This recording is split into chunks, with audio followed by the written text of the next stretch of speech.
हाल ही में सर्वोच्च न्यायालय के मुख्य न्यायाधीश न्यायमूर्ति एन.वी. रमण द्वारा दिया गया एक बयान काफ़ी सुर्खियों में है। मुकदमों के बोझ से लदी न्यायपालिका के सामने कमजोर इंफ्रास्ट्रक्चर, जजों की कमी और जजों की सुरक्षा पर उन्होंने चिंता जाहिर की। लेकिन उनकी सबसे बड़ी बेचैनी सोशल मीडिया के माध्यम से चल रही कंगारू कोर्ट के बढ़ते प्रचलन पर है। क्या होता है कंगारू कोर्ट, भारत में इसके नियंत्रण की क्या व्यवस्था है, कानून में इसके लिए क्या प्रावधान है और इससे जुड़े दूसरे महत्वपूर्ण पहलू कौन कौन से हैं, जानेंगे इन्हीं सवालों के जवाब अपने आज के न्यूज़ दिस आवर में। अभिवादन और स्वागत है आप सभी का हमारे इस खास कार्यक्रम में। मेरा नाम है केसरी पांडे और आप देख रहे हैं ध्येय टीवी। कंगारू कोर्ट ऐसी अदालतों को कहते हैं जहां गैर कानूनी या असंवैधानिक तरीके से किसी को आरोपी मानकर सजा सुना दी जाती है। ऐसी अदालतों में फैसले किसी एक पक्ष की तरफ से लिए जाते हैं। ऐसे कोर्ट में सबूत नहीं बल्कि लोगों के दबाव या भावनाओं के बहाव में फैसले सुनाए जाते हैं। कंगारू कोर्ट गैर कानूनी और अपराध की श्रेणी में आते हैं। साल 2011 में इन अदालतों को गैर कानूनी घोषित किया जा चुका है, फिर भी अब तक इन पर लगाम नहीं लग पाई है। मौजूदा वक्त में मीडिया ट्रायल और सोशल मीडिया ट्रायल भी इसके पर्याय बन चुके हैं, यानी इन्हें भी कंगारू कोर्ट कहना गलत नहीं होगा। दरअसल जब कोई मामला विचाराधीन हो और मास मीडिया अपना खुद का विश्लेषण, गवाही और नतीजा बताकर एक समानांतर केस चलाने लगे तो इसे मीडिया ट्रायल कहा जाता है। इससे पाठक अथवा श्रोता खुद आरोपियों को दोषी अथवा निर्दोष के तौर पर देखने लगते हैं। इस बारे में शीर्ष अदालत ने 2012 में कहा था कि अगर मीडिया कवरेज से किसी ट्रायल पर उल्टा असर पड़ सकता है तो मीडिया को उस मामले की रिपोर्टिंग से अस्थायी तौर पर रोका जा सकता है।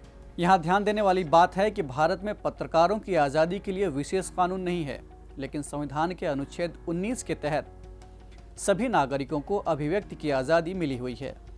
हालांकि इस आज़ादी पर वाजिब प्रतिबंध का भी प्रावधान है। अब अगर कोई मीडिया या फिर कोई अन्य व्यक्ति अदालत की अवमानना करता है, उसके कामों में हस्तक्षेप करता है, तो इस आधार पर अभिव्यक्ति की स्वतंत्रता पर वाजिब प्रतिबंध लगाया जा सकता है। यहाँ यह जानना जरूरी है कि मौजूदा वक्त में मीडिया नियंत्रण की क्या व्यवस्था है। दरअसल दुनिया भर में स्वतंत्र मीडिया को लोकतंत्र का चौथा स्तंभ माना जाता है। मीडिया के नियंत्रण में सरकारों की जगह स्वायत्त इकाइयों की भूमिका सही मानी गई है। निष्पक्षता के लिए अक्सर मीडिया सेल्फ रेगुलेशन का रास्ता अपनाती है। मौजूदा वक्त में भारत में टीवी मीडिया को लेकर कोई मजबूत नियंत्रण की व्यवस्था नहीं है।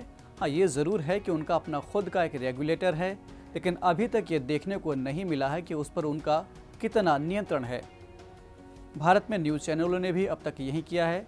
न्यूज़ ब्रॉडकास्टिंग स्टैंडर्ड्स अथॉरिटी यानी NBSA ने अपने सदस्यों के लिए पत्रकारिता के मानक तय किए हैं और संस्था अपने सदस्य चैनलों के खिलाफ शिकायतों की सुनवाई भी करती है। साथ ही प्रिंट मीडिया को रेगुलेट करने के लिए प्रेस काउंसिल ऑफ इंडिया है। बात अगर इससे जुड़े कानूनी प्रावधानों की करें तो cable TV network regulation act 1995 केंद्र सरकार को सार्वजनिक हित में केबल टीवी नेटवर्क को बंद करने या किसी प्रोग्राम को प्रसारित होने से रोकने का अधिकार देता है।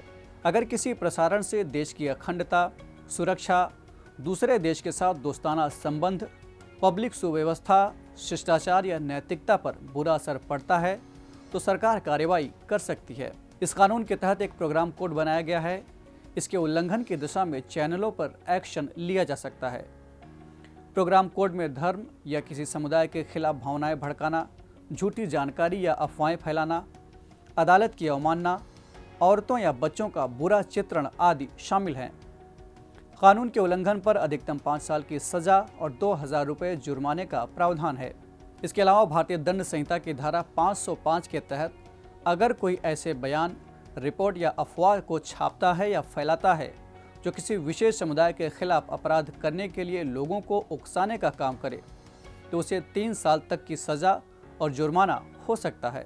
अब दुविधा यह है कि अगर सरकार मीडिया को बहुत ज़्यादा नियंत्रित करने का काम करेगी तो उस पर अभिव्यक्ति की आज़ादी और मीडिया को दबाने के आरोप लगेंगे। लेकिन वहीं इस तर्क का दूसरा पहलू भी है। सरकार टीवी न्यूज़ मीडिया को विज्ञापन देती है और लाइसेंस देती है। साथ ही सरकार के पास कई तरह के कानून भी हैं, लेकिन सरकार जो कदम उठा सकती है वो भी नहीं उठाती है, क्योंकि अक्सर मामलों में कुछ न कुछ पॉलिटिकल एजेंडा काम कर रहा होता है। विशेषज्ञ इन समस्याओं के लिए कुछ राह सुझाते हैं। भारत में करीब 350 से लगभग 400 न्यूज़ चैनल कार्य कर रहे हैं। ऐसी सूरत में उनके दिन रात के कंटेंट पर नज़र रखना और समय रहते कोई कार्रवाई करना, इसके लिए ना कोई प्रक्रिया है और न ही कोई संस्था। जो संस्थाएं हैं भी उनके लिए इतने बड़े पैमाने पर निगरानी करना संभव नहीं है। सरकार से स्वतंत्र एक ऐसी संस्था होनी चाहिए जिसके पास कार्रवाई करने का अधिकार हो। इस संस्था को चाहिए कि लगातार न्यूज़ चैनलों और सोशल मीडिया प्लेटफॉर्म्स पर नज़र रखे और उन्हें नियंत्रित करे। लेकिन साथ ही यह भी ध्यान रखना होगा कि प्रेस की निष्पक्षता, स्वतंत्रता और अभिव्यक्ति की आज़ादी बनी रहे। इस एपिसोड में इतना ही। हम फिर मिलेंगे एक नए कार्यक्रम के साथ। तब तक के लिए पढ़ते रहिए और बढ़ते रहिए। नमस्कार।